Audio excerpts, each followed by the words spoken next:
الحمد لله رب العالمين والعاقبة للمتقين والصلاة والسلام على سيد الأنبياء والمرسلين وعلى آله وأصحابه الطيبين الطاهرين أما بعد فأعوذ بالله من الشيطان الرجيم بسم الله الرحمن الرحيم وَلَنَبْلُوَنَّكُمْ بِشَيْءٍ مِّنَ الْخَوْفِ وَالْجُوعِ وَنَقْصٍ مِّنَ الْأَمْوَالِ وَالْأَنفُسِ وَالثَّمَرَاتِ وَبَشِّرِ الصَّابِرِينَ الَّذِينَ إِذَا أَصَابَتْهُم مُّصِيبَةٌ قَالُوا إِنَّا لِلَّهِ وَإِنَّا إِلَيْهِ رَاجِعُونَ صدق اللہ العظیم۔ غوث اعظم بمنے بے سرو ساما مددے قبلہ دین مددے کعبہ ایمان مددے بگرداب بلا افتاد کشتی ضعیفان شکستہ رات و پشتی بحق کے خواجہ عثمان ہارون مدد کن یا معین الدین چشتی مدد کن یا معین الدین چشتی مدد کن یا معین الدین چشتی۔ معزز و مکرم علماء ذوی الاحترام، سادات کرام، حاضرین محفل، عزت مآب ماؤں اور بہنوں، السلام علیکم ورحمۃ اللہ وبرکاتہ۔ وعلیکم السلام ورحمۃ اللہ وبرکاتہ۔ آئیے ہم اور آپ مل کر انتہائی عقیدت و محبت کے ساتھ اپنے اور ساری کائنات کے مرکز عقیدت انیس بے کساں چار ساز درد منداں ہم غریبوں کے غم گسار مصطفیٰ جان رحمت حضور احمد مجتبی محمد مصطفیٰ ارواحنا فدا صلی اللہ تعالی علیہ وسلم کی بارگاہ بے کس پناہ میں جس طریقے سے میں پڑھاؤں آپ بھی میرے ساتھ مل کر بآواز بلند پڑھیں۔ الصلاة والسلام علیک یا رسول اللہ، الصلاة والسلام علیک یا رسول اللہ، الصلاة والسلام علیک یا نبی اللہ، الصلاة والسلام علیک یا نبی اللہ، الصلاة والسلام علیک یا حبیب اللہ، الصلاة والسلام علیک یا حبیب اللہ، وعلی آلک و اصحابک یا نور اللہ، وعلی آلک و اصحابک یا نور اللہ، صلی اللہ تعالی علیہ وسلم۔ صلی اللہ تعالی علیہ وسلم۔ آج 9ویں شب ہے، چوتھی نشست۔ بہت تیزی کے ساتھ اب ہمیں اپنے اس ذکر حسین علی جدی علیہ السلام کو آگے کی طرف بڑھانا ہے اور ہمیں چلنا ہے۔ مولا حسین کا ذکر ہم اور آپ سن رہے ہیں۔ آیہ کریمہ کی میں نے تلاوت کی ہے۔ اللہ تعالیٰ فرماتا ہے کہ ہم تمہیں ضرور آزمائیں گے، اور آزمائشوں کا ذکر 4 چیزوں سے کیا گیا ہے۔ ہم تم سے دی ہوئی نعمت واپس لیں گے، تمہیں بھوکا رکھیں گے، دشمن کے خوف سے آزمائیں گے، تمہاری اولاد جیسی عظیم نعمت کے معاملے میں تمہیں آزمایا جائے گا۔ اس طرح سے الگ الگ طور پر امتحانات کی شکلیں ہیں۔ لیکن دنیا میں بہت کم بندے ایسے ہیں کہ جن سے ہر قسم کا امتحان لیا گیا. کسی کو بھوکا رکھ کر آزمایا گیا تو اس کو اولاد کا امتحان اس سے نہیں لیا گیا.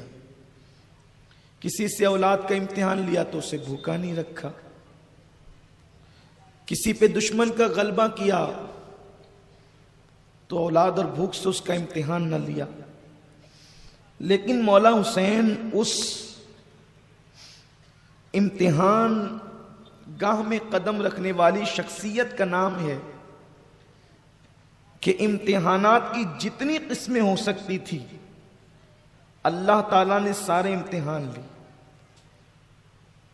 اس کی وجہ یہ ہے کہ جیسی ڈگری دینی ہوتی ہے بے شک امتحان ویسا ہی لینا ہوتا ہے. بے شک کے جی کے بچوں کا امتحان آئی ایس کے امتحان کی طرح تھوڑی ہوتا ہے. لیکن جسے آئی ایس آفیسر بنایا جاتا ہے پھر اس کا امتحان کا انداز بھی جدا ہوتا ہے. تو آئی ایس کی ڈگری کیا حیثیت رکھتی ہے اس ڈگری کے مقابلے میں جسے جنتی جوانوں کا سردار بنانا تھا. سبحان اللہ سبحان اللہ. لوگ یہ تانا نہ دے کہ حضور علیہ السلام کا نواسا پیدا ہو کر ہی جنتی جوانوں کا سردار بن گیا، بلکہ کربلا میں لا کر کے دکھایا گیا. ذرا امتحان بھی دیکھ لو. اور امتحان تو اس لیے لیا جاتا ہے کہ معلوم نہیں ہوتا کہ ہمارے شاگرد میں صلاحیت کیا ہے. لیکن کبھی کبھی امتحان اس لیے لیا جاتا ہے کہ ہمیں تو پتہ ہے کہ ہمارے شاگرد میں صلاحیت کتنی ہے، لیکن دوسروں کو بتانا ہوتا ہے کہ ہم جسے ڈگری دے رہے ہیں اس کا مرتبہ کیا، اس کا مقام کیا ہے. تو اللہ نے کائنات کو بتانا چاہا کہ دیکھ لو میرے حسین کی شان کیا ہے. اس لیے کہ مولا حسین نے جتنے امتحانات دیے ہیں وہ کسی اور سے آپ تصور بھی نہیں کر سکتے. بے شک جتنا ستائے گئے ہیں آپ کہیں اور اس کا تصور نہیں کر سکتے. بلکہ جو مولا حسین پہ غم کے پہاڑ ٹوٹے ہیں یا جو مصیبتوں کی گھٹائیں چھائی ہے، اگر وہ ہمالیہ پر بھی ڈال دیا جاتا تو ہمالیہ بھی ریزہ ریزہ ہو جاتا. یہ حسین پاک کا جگر ہے کہ حسین ہر غم کا گھونٹ پیتے جا رہے ہیں اور اللہ کا شکر ادا کرتے جا رہے ہیں. کبھی لوگ یہ بھی کہتے ہیں کہ اللہ نے قرآن میں فرمایا وَمَا أَصَابَكُم مِّن مُّصِيبَةٍ فَبِمَا كَسَبَتْ أَيْدِيكُمْ، کہ تم پر جو بھی مصیبت آتی وہ تمہارے ہاتھ کی کمائی ہے. کچھ لوگوں نے کربلا کے باب میں یہ بھی لکھا کہ حسین پر جو مصیبت تھی معاذ اللہ استغفر اللہ، یہ ان کی اپنی غلطیوں کا خمیازہ تھا. ہم ایسے لوگوں پر تو ہزار بار کروڑ بار لعنت کرتے بے ہیں، شک اس لیے کہ اگر ہر ایک کی مصیبت کو ایدیکم کے زمرے میں لے کر کے آؤ گے تو پھر وَلَنَبْلُوَنَّكُمْ کا مطلب کیا ہے؟ تب یہ کیسے جانا جائے کہ یہ اللہ کی طرف سے کسی گناہ کی سزا ہے یا امتحان ہے؟ دونوں چیزیں قرآن میں ذکر کی گئی کہ ہم تمہیں آزمائیں گے، اور ایک جگہ فرمایا کہ تمہیں جو مصیبت آتی وہ تمہارے گناہوں کی سزا ہے. تو گناہ کی سزا ہے یا اللہ کا امتحان ہے؟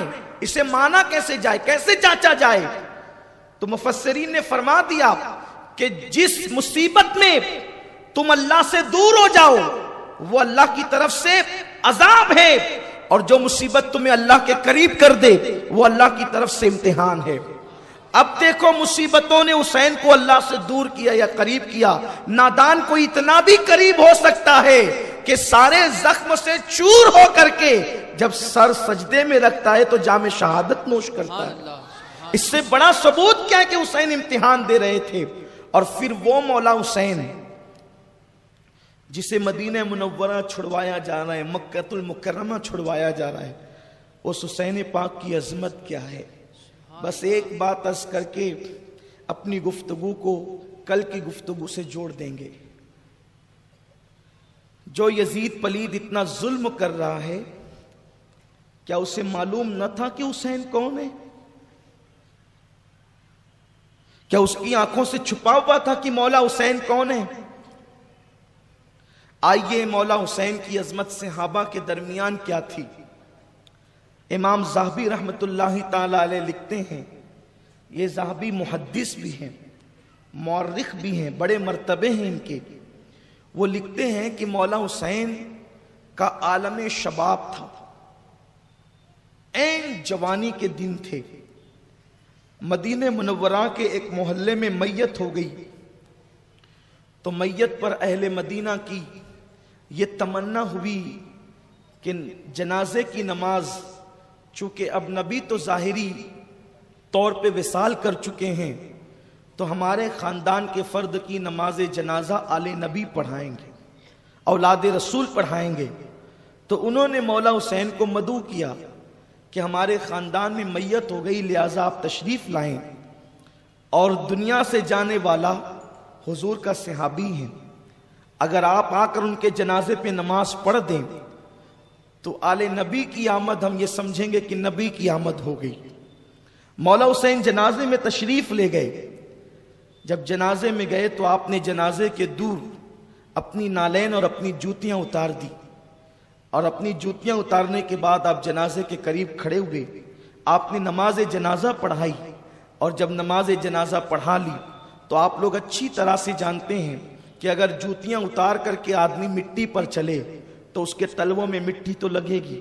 مولا حسین گئے تو پیروں میں مٹی لگی، واپس ہوئے تو پیروں میں مٹی لگی، اور آپ جب اپنے نالین کی طرف، اپنی جوتیوں کی طرف بڑھنے لگے تو صف کے اندر کمبل اوڑے ہوئے ایک بوڑھا تھا جس کی سفید داڑھی تھی، لیکن اس نے سر سے لے کر کے اپنے پورے بدن پر ایک کمبل اوڑھ رکھا تھا۔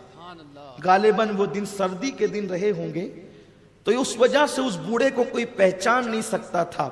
مولا حسین جنازہ پڑھا کر تیزی سے اپنے نالین کی طرف بڑھے تو وہ پیچھے جو بوڑھا کھڑا تھا نماز جنازہ، جس نے مولا حسین کے پیچھے پڑھی تھی، تو وہ اپنی پوری طاقت بڑھاپے کی یکجا کرتا ہے اور مولا حسین کے پیچھے سے دوڑ کر کے آتا ہے اور ان کے آگے چلا جاتا ہے، اور آگے جانے کے بعد مولا حسین کی جوتیاں سیدھی کرتا ہے، نالین سیدھی کرتا ہے، اپنی سفید داڑھی کی پرواہ کیے بغیر، اپنی عمر کی پرواہ کیے بغیر ایک جوان کی جوتیاں سیدھی کرتا ہے، اور سیدھی کرنے کے بعد کیا دیکھا کہ مولا حسین کے تلووں میں مٹی لگی ہے، تو اس نے اپنے امامے کا شملہ لیا۔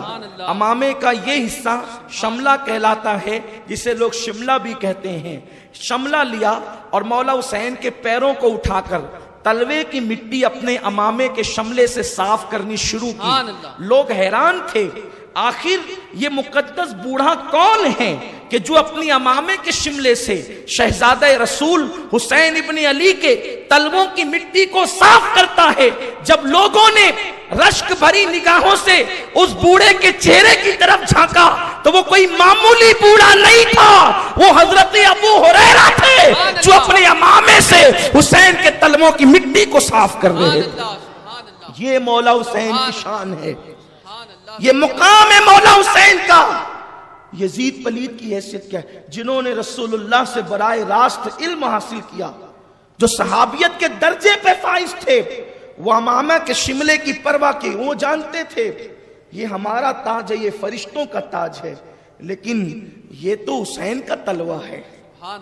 اس لیے کہ صفائی کے لیے وہ کپڑا استعمال کیا جاتا ہے جو چیز صاف کی جاتی ہے، اس کے مقام اور مرتبے کو سامنے رکھ کر کپڑے کا استعمال کیا جاتا ہے۔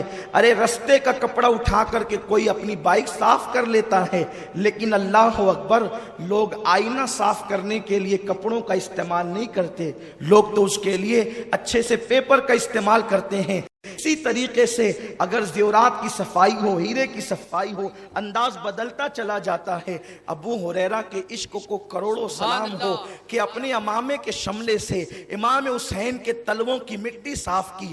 کہاں ہے وہ بدبخت جو یہ کہتے ہیں کہ صحابہ کرام نے اہل بیت کا حق غصب کیا، اہل بیت کو اذیتیں پہنچائی؟ نادان، تو آج سینہ پیٹ کر کے انہیں بدنام کر رہا ہے، لیکن یہ وہ صحابہ ہیں جنہوں نے اپنے امامے کے شملے بھی قدم حسین میں رکھے ہیں، حسین پاک کے ساتھ محبت کی ہے، عشق کیا ہے۔ پیار کیا ہے میرے آقا صلی اللہ علیہ وسلم کے دیوانوں۔ یہاں سے پتہ چلا صحابہ کتنا احترام کرتے تھے۔ علم اتنا ابو ہریرہ کے پاس، تقوی اتنا ابو ہریرہ کے پاس۔ سب سے زیادہ روایتیں حضرت ابو ہریرہ کی ملتی ہیں ہمیں، لیکن کس طرح انہوں نے احترام کر کے بتایا کہ مولا حسین کا اتنا احترام کرتے ہیں تو حسین کے نانا کا کتنا احترام کرتے ہوں گے، آقا کریم سے کتنی محبت کرتے ہوں گے۔ وہ حسین پاک ہے جن کو صحابہ کرام نے اس شان سے خراج پیش کیا، جھک جھک کر کے سلام کیا۔ لیکن اللہ کی آزمائش، اللہ کی طرف سے امتحان کہ اللہ تبارک و تعالیٰ نے مولا حسین کو آزمایا تاکہ دنیا دیکھ لے کہ میرے حسین کی عظمتیں کیا ہے۔ مولا حسین یزید کے ہاتھ میں ہاتھ نہیں دیتے، اس کی بیعت نہیں کرتے، اس کے لیے آپ مدینۃ الرسول چھوڑ دیتے ہیں۔ مکے والوں کو پتا چلا کہ مولا حسین مدینہ شریف چھوڑ کر مکۃ المکرمہ تشریف لا رہے ہیں، تو مکے میں ایک خوشی کا سما بندھ گیا، اس لیے کہ آقا کریم صلی اللہ علیہ وسلم نے جب مکے سے ہجرت کی تھی تو مدینے میں سما تھا خوشیوں کا۔ اب وارث رسول، وارث پیمبر، اس وقت روئے زمین پر جو مولا حسین کا ظاہری دور ہے، مولا حسین سے افضل روئے زمین پر کوئی نہیں تھا، کیونکہ وہ تنہا نواسہ رسول تھے۔ جب وہ مکۃ المکرمہ آنے والے تھے تو خوشیوں کا ایک سما بن گیا۔ اہل مکہ نے باہر نکل کر ان کا استقبال کیا اور اس کے بعد حرم کا مصلی یہ کہہ کر مولا حسین کو سونپ دیا، جس کی امانت ہے اب وہ سنبھال لے۔ مولا حسین نمازیں پڑھاتے۔ اتفاق کی بات یہ کہ جب مولا حسین مکۃ المکرمہ پہنچے، لوگ حج کی تیاریوں کی شروعات کر رہے تھے، کیونکہ آج کی طرح ایسا نہیں ہوتا تھا کہ لوگ ذی القعدہ میں پہنچ رہے ہیں، ذی الحجہ میں پہنچ رہے ہیں۔ اس دور میں لوگ بہت پہلے سے حج کے لیے اپنے گھروں سے نکلتے تھے۔ وہاں ایک عجیب سا سما بندھا ہوا ہے، مکے والے خوش ہیں۔ لیکن جب مولا حسین مکۃ المکرمہ میں آئے تو حضرت ابن عباس کہتے ہیں، حسین اب تمہیں مکۃ المکرمہ میں ہی رہنا ہے، یہاں سے تم کہیں نہ جاؤ، انتظار کرو اللہ تبارک و تعالیٰ کی مرضی کیا ہے۔ مولا حسین نے بھی یہی فرمایا کہ میری طبیعت یہی ہے کہ اب میں مکۃ المکرمہ میں ہی رہوں گا، نہ میں کسی کو اپنی بیعت کی طرف دعوت دوں گا اور نہ میں کوئی قدم اٹھاؤں گا، اس لیے کہ حضرت امیر معاویہ کا وصال ہو چکا ہے اور یزید پلید ان کی جگہ پر خود ساختہ بادشاہ بن بیٹھا ہے۔ یہ بات پچھلی نشستوں میں گزر چکی کہ یزید کتنا بدترین انسان تھا۔ بس یزید کے بدترین ہونے کے لیے ایک ہی حدیث کافی ہے۔ میرے آقا صلی اللہ علیہ وسلم نے فرمایا کہ میں نے خواب میں دیکھا کہ میرے منبر پر جو ہے وہ بندر ناچ رہے ہیں، میں نے اپنے منبر پر بندروں کو ناچتے دیکھا، اور اس خواب کی تشریح جب آقا کریم صلی اللہ علیہ وسلم سے پوچھی گئی تو میرے آقا صلی اللہ علیہ وسلم فرماتے ہیں اس سے مراد بنو امیہ اور بنو ثقیف کے لڑکے ہیں جو میرے منبر کی بے حرمتی اور پامالی کریں گے، او کما قال رسول اللہ صلی اللہ علیہ وسلم۔ یہ حالات ہیں، آقا کریم نے بتا دیا، حضور غیب دا نبی ہے، سرکار ابد قرار صلی اللہ علیہ وسلم نے ساری چیزیں پیش فرمائی۔ آقا علیہ السلام کو نام یزید سے اتنی نفرت تھی اس لیے کہ کوئی یزید کا لاکھ خطبہ پڑھے، ابھی یزید پیدا بھی نہیں ہوا، نام یزید سے آقا کو کتنی نفرت تھی کہ حضور علیہ السلام نے اپنے گدھے کا نام تک یزید رکھنا گوارا نہیں کیا۔ اٹھا کر کے دیکھیں آپ حدیث کی کتابیں، اٹھا کر کے دیکھیں آپ حدیث کی کتابیں کہ ایک گدھا اللہ کے رسول صلی اللہ علیہ وسلم کو تحفے میں پیش کیا گیا، وہ گدھا پیش کیا گیا آقا علیہ السلام کو، اور جب وہ گدھا حضور علیہ السلام کی بارگاہ میں پیش ہوا تو آقا کریم سے اس نے عرض کیا، یا رسول اللہ اب میرے سوا میری نسل میں کوئی نہیں بچا، اور روئے زمین پر پیغمبر اعظم آپ کے سوا اور کوئی نبی نہیں، اور میری اوپر کی پشتوں میں ایسے خوش نصیب لوگ ہیں کہ جن کی پیٹھ پر نبیوں نے سواری کی ہے۔ آقا نے فرمایا تیرا نام کیا ہے؟ حضور سید عالم صلی اللہ علیہ وسلم کی عادت کریمہ تھی، جب بھی کسی سے پہلی ملاقات ہوتی تو اس کا نام پوچھتے۔ آقا کریم نے فرمایا او گدھے تیرا نام کیا ہے؟ تو اس گدھے نے کہا حضور میرا نام یزید ہے۔ اٹھا کر کے دیکھے تفسیر علم نشرہ امام المتکلمین، علامہ رازی کی تفسیر اٹھا کر کے دیکھیں، اسی طرح الخصائص الکبری اٹھا کر کے دیکھیں، حجت البالغہ اٹھا کر کے دیکھیں۔ جب اس گدھے نے کہا یا رسول اللہ میرا نام یزید ہے، آقا نے فرمایا تیرا نام یزید نہیں ہے، تیرا نام یافور ہے۔ آقا نے اس کا نام یافور رکھ دیا۔ اب بتا ابھی تو یزید پیدا بھی نہیں ہوا،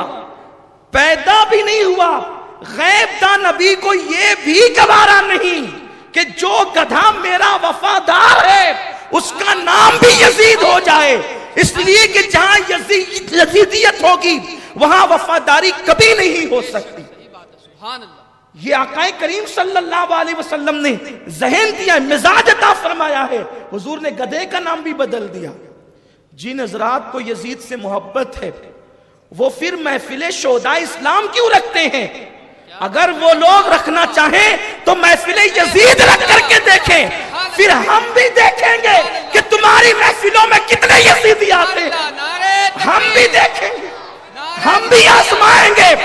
تم دھوکہ دے رہے ہو اس لیے کہ نام شہداء کا رکھتے ہو اور بات یزید کی کرتے ہو۔ خدا کے لیے یہ منافقت نہ کرو۔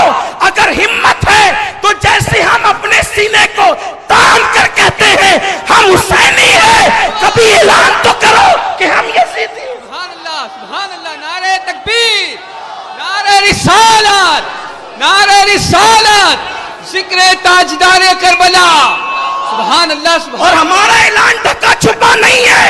اللہ کی عزت کی قسم قیامت میں اللہ پوچھے گا کیا لایا ہے، نسبت حسینی پیش کر دیں گے، وہاں بھی کہیں گے ہم حسینی ہیں۔ سبحان اللہ، سبحان اللہ، سبحان اللہ، ہم ڈھکے چھپے مسلک والے لوگ نہیں ہیں۔ سبحان اللہ۔ اگر بات یزید کی کرنے ہم منع نہیں کرتے، بالکل کرو، لیکن حسین کے نام پہ مت بلاؤ، پھر جس کے نام پہ بلاؤ بات اسی کی کرو، ورنہ اللہ کی بارگاہ میں سب کو جواب دینا ہے، رب کی بارگاہ میں جواب سب کو دینا ہے۔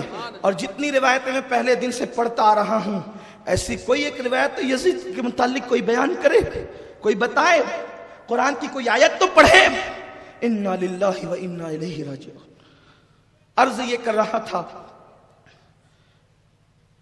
کہ یزید کی بیعت آپ نے نہیں کی، اور آپ نے مکۃ المکرمہ میں فرمایا کہ ہم جو ہے نہ یہاں سے کوچ کریں گے، بھی کہیں ارادہ نہیں ہے، اور نہ ہم اپنی بیعت کے دعوے دار ہوں گے، نہ بیعت کریں گے نہ بیعت لیں گے۔ ان دنوں یہ ہوا کہ کوفیوں کو پتہ چلا، کوفیوں کو یہ پتہ چل گیا کہ حضور حسین علی جدی علیہ السلام نے یزید کی بیعت سے انکار کیا ہے، یزید ہے ہی پلید، اس کی بیعت سے انکار کیا ہے۔ تو انہوں نے سلیمان کے گھر میں جمع ہو کر ایک میٹنگ کی کہ مولا حسین کو کوفہ بلاؤ، اور کوفے بلا کر کے ہم ان کے ہاتھ پر بیعت کریں، اس لیے کہ کوفہ جو لوگ اپنے آپ کو شیعان علی کہتے تھے ان کا مرکز تھا۔ یہ بات بھی علامہ طبرسی کی کتاب سے پڑھ دوں۔ علامہ طبرسی بھی وہ انسان ہے جو اپنے آپ کو مولا علی کا شیعہ کہتے ہیں، لیکن جو اپنے آپ کو جو کہتا ہے وہ اس سے مجھے کوئی بحث نہیں ہے، لیکن میں حوالہ پڑھ رہا ہوں کہ کوفہ میں جس وقت حضرت امام حسن مجتبی نے حضرت امیر معاویہ رضی اللہ تعالیٰ عنہ سے صلح کی اور صلح کے بعد آپ تشریف لائے، تو اس وقت اپنے آپ کو شیعان علی کہلانے والوں نے حضرت امام حسن مجتبی علی جدی علیہ السلام کے چہرے پہ تماچے مارے اور کہا کہ حسن تو اس قابل نہیں ہے کہ تو مصلے پہ کھڑا رہے، پیروں کے نیچے سے مصلا کھینچ لیا۔ یہ سب کوفہ میں ہوا تھا۔ یہ میں علامہ طبرسی کا حوالہ پڑھ رہا ہوں، اگر کوئی چاہتا ہے تو وہ علامہ طبرسی کی کتاب احتجاج اٹھا کر کے دیکھیں، اس لیے کہ ہم لوگوں کی طبیعت یہ ہے کہ ہم اپنے مسلک کی کتاب کے ساتھ ساتھ اور مسلکوں کی کتابیں بھی پڑھتے ہیں تاکہ وہاں پر ہم اپنی قوم کو حوالہ دے سکیں، لیکن ہم اپنی عوام کو اجازت نہیں دیتے کہ وہ دوسرے مسالک کی کتاب پڑھیں، کیونکہ چور کا چہرہ انٹیلیجنس کے لوگ پہچانتے ہیں، عوام نہیں پہچانتی۔ آپ نہیں پہچانتے، اسی لیے تو آپ کے یہاں میتوں میں بھی چوریاں ہو جاتی ہے، اجتماعات میں بھی چوریاں ہوتی ہے، اس لیے کہ آپ پہچانتے نہیں چور کو۔ جس دن پہچانیں گے تو بھائی جب جیب کے چور کو نہیں پہچانتے تو آپ ایمان کے چور کو کیسے پہچانیں گے؟ اس کے لیے تو پھر اللہ کی بہت بڑی مدد کی ضرورت ہوتی ہے۔ اس لیے ایسے کسی فرد کی کتاب نہ پڑھی جائے کہ جس کے اندر بدعقیدگی ہو یا جس سے آپ کے عقیدے کو خطرہ ہو۔ تو عرض یہ کر رہا تھا کہ علامہ طبرسی لکھتے ہیں کہ تماچے لگائے گئے امام حسن مجتبی کو، آپ کے پیروں کے نیچے سے مصلا کھینچ لیا گیا اور کہا گیا کہ آپ امامت کے لائق نہیں۔ وہ جو رسول اللہ کا شہزادہ ہے اس کو کہا گیا امامت کے لائق نہیں۔ اس کے بعد اسی پہ بس نہیں کیا گیا، اس سے پہلے مولائے کائنات علی شیر خدا کو شہید کرنے والا جو بندہ تھا،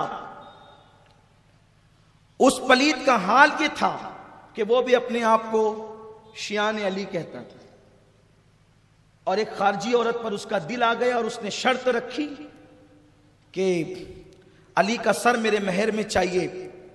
اور پھر وہ بدترین انسان جس کا نام عبد الرحمن ابن ملجم تھا، وہ پلید نے مولا علی کو شہید کیا۔ مولا علی کو شہید کیا تو کوفے میں اتنی بدتمیزی کی کوفے والوں نے کہ مولا علی کے نماز جنازہ میں لوگوں کو شریک نہیں ہونے دیا گیا۔ یہ بات بھی علامہ طبرسی کی کتاب کے حوالے سے پڑھ رہا ہوں تاکہ جو حضرات محرم الحرام میں صحابہ کو گالیاں دیتے ہیں اور کہتے ہیں ہم اہل بیت والے، ہم ان کو بتانا چاہتے ہیں کہ اہل بیت کا حقیقی دشمن کون ہے۔ یہ چہرہ پہچانے آپ، ہم کسی کو یہاں برا بلا کہنے نہیں بیٹھے، یہ محفل حسین سے جا کے بیٹھے ہیں۔ اور علامہ طبرسی خود لکھتے ہیں کہ اتنا طوفان کوفے والوں نے بپا کیا کہ مولا علی کی نماز جنازہ میں صرف 3 لوگ شریک ہوئے، ایک مولا حسن مجتبی، ایک حضرت امام حسین، اور تیسرا حضرت امام حسین کا غلام۔ ان 3 لوگوں نے نماز جنازہ پڑھی۔ یہ بات کہاں تک صحیح ہے یہ تو علامہ طبرسی ثابت کریں گے، یہ ان کے ذمے ہیں، لیکن میں حوالہ پڑھ رہا ہوں ان کا۔ یہ طوفان بدتمیزی کوفہ والوں نے بپا کی ہے، لیکن مولا علی کی شان یہ تھی۔ یہاں یہ روایت بھی پڑھ دوں کہ مولا علی نے شہادت کے وقت کہا تھا کہ مجھے کوفہ میں دفن نہیں کرنا بلکہ میرا جنازہ لے کر کے چلنا، اور ایک جنگل میں ایک مقام آئے گا، وہاں پر ایک نورانی پتھر رکھا ہوگا، وہ نورانی پتھر ہٹا دینا، اسی میں میری قبر کھدی ہوئی موجود رہے گی، میری قبر اسی میں کھدی ہوئی موجود رہے گی۔ تو مولا حسین سے عرض کیا، مولا حسین نے عرض کیا تھا بابا جان آپ کی قبر پہلے سے کھدی ہوئی ہے؟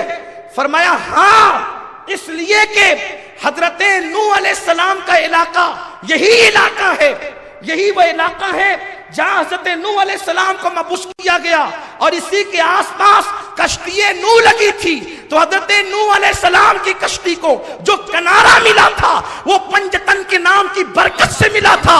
تو حضرت نوح نے فرمایا تھا جن کے نام کی برکت سے کشتی کو کنارہ ملا ہے وہ علی اسی کوفہ میں شہید ہوگا، جبکہ کوفہ بھی بنا نہیں تھا، کوفہ بسا نہیں تھا، کوفہ جنگل تھا۔ یہاں ایک شہر بسے گا جس کا نام کوفہ ہوگا، نبی کا داماد یہی شہید ہوگا۔ تو کہا وہ شہید بعد میں ہوگا جس کے نام سے میری کشتی کو کنارہ ملا، میں اس کی پہلے ہی قبر بنا کر کے جاؤں گا۔ سبحان اللہ، نعرہ تکبیر۔ اللہ سبحان اللہ مولا علی کی شان ہے، سبحان اللہ اول العزم پیغمبر جس کی قبر کھودتا ہو سبحان اللہ حسین کا بابا ہے۔ تو کوفہ والوں نے مولا علی پہ ظلم کیا، مولا حسن مجتبیٰ پہ ظلم کیا، یہ سب چیزیں بالکل واضح تھیں، اور سب یہی کہہ رہے تھے حسین اب تمہیں کوفہ والے ہی بلائیں گے، وہی بدماش کوفی لا یوفی وہی بلائیں گے، وہی تمہارے ساتھ بلا کر کے بدتمیزیاں بھی کریں گے، وہ آپ کے بھائی کے ساتھ بھی کر چکے ہیں، آپ کے والد کے ساتھ بھی کر چکے ہیں، اور وہ لوگ آپ کے ساتھ بھی کریں گے۔ مولا حسین نے فرمایا کہ میرا تو ارادہ ہے نہیں یہاں سے جانے کا، لیکن کوفے والوں نے جو بہت محتاط روایت ہے، اس لیے کہ روایتوں میں ہم کوشش کرتے ہیں کہ جو بہت محتاط سے محتاط تر روایت ہو وہ پیش کریں۔ بعض لوگوں نے کہا کہ انہوں نے 40,000 خط لکھے، بعض لوگوں نے کہا انہوں نے 70,000 خط لکھے، بعض لوگوں نے کہا انہوں نے 1200 خط لکھے، لیکن بہت اخیر کا قول ہے، اس سے کم کسی نے بیان نہیں کیا کہ انہوں نے 150 خط لکھے۔ ہر روز ایک کے بعد ایک خطوط آتے رہے، حسین ہم نے ابھی تک کہ یزید کی بیعت نہیں کی ہے، یزید فاسق و فاجر ہے، اگر آپ آئیں تو ہم آپ کی بیعت کر لیں گے۔ مولا حسین ان کے خط پڑھتے رہے، کوئی جواب نہیں دیتے تھے، کیونکہ کوفیوں سے بہت مرتبہ سابقہ پڑ چکا تھا کہ وہ لوگ بڑے بے وفا ہیں، بڑی بے وفائی ہے ان کے اندر۔ مولا حسین نے ان کو کوئی جواب نہ دیا، لیکن ایک خط جو آخری میں آیا ہے، اس خط کا مضمون تاریخ میں یوں آتا ہے کہ یہ لکھا تھا حسین تمہیں اپنے نانا کی شریعت پیاری نہیں؟ ٹھیک ہے، اگر آپ کو مکے کی راحتوں سے نکل کر کوفہ آنا گوارا نہیں تو ایک کام کرتے ہیں، اب ہم یزید کے ہاتھ پر بیعت کر لیتے ہیں، جب قیامت کے دن اللہ پوچھے گا کہ تم نے ایک بدترین فاسق و فاجر، زانی، شرابی، مجرے سننے والا، بندر نچانے والا، اس کے ہاتھ پر بیعت کیوں کی، تو ہم اللہ سے عرض کریں گے مولا تیرے نبی کے نواسے کو تیرے دین سے زیادہ اپنی جان پیاری تھی، سفر کی صحبتیں وہ برداشت نہیں کر سکتے تھے۔ مولا حسین نے وہ خط پڑھا، لرز گئے، اس لیے کہ ان کی تربیت رسول اللہ نے کی تھی، جو اللہ کا جتنا قریبی ہوتا ہے اس کے دل میں اللہ کا خوف اتنا زیادہ ہوتا ہے۔ مولا حسین نے کوفہ جانے کی تیاری شروع کر دی۔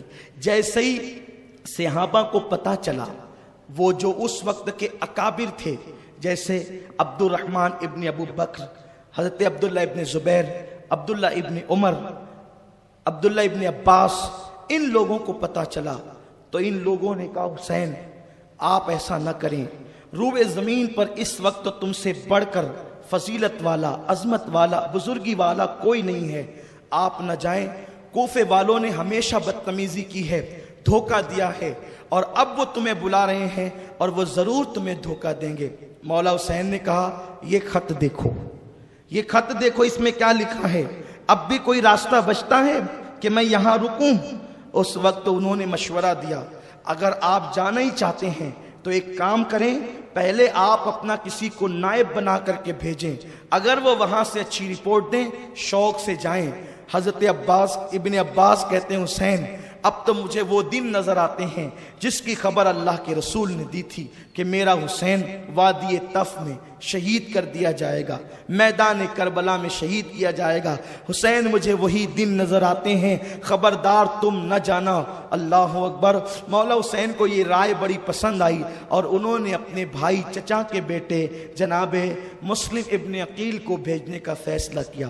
مولا حسین کے فیصلے پر حضرت مسلم ابن عقیل، چونکہ مولا علی کے جو بھائی تھے حضرت عقیل، حضرت جعفر، یہ مولا کائنات کے بھائیوں میں تھے، تو حضرت مولا کائنات کے بھائی حضرت عقیل کے بیٹے مسلم ابن عقیل مکۃ المکرمہ سے کوفہ جانے کے لیے تیار ہوئے۔ جب آپ تیار ہوئے تو آپ کے دو بیٹے، جو ایک کی عمر 8 سال تھی، دوسرے کی عمر 6 سال تھی، دونوں بچوں نے کہا ابا جان ہم بھی چلیں گے، اور حضرت مسلم ابن عقیل نے بچوں کی شفقت اور محبت میں انہیں ساتھ لیا، اور المختصر یہ کہ آپ کوفہ پہنچے۔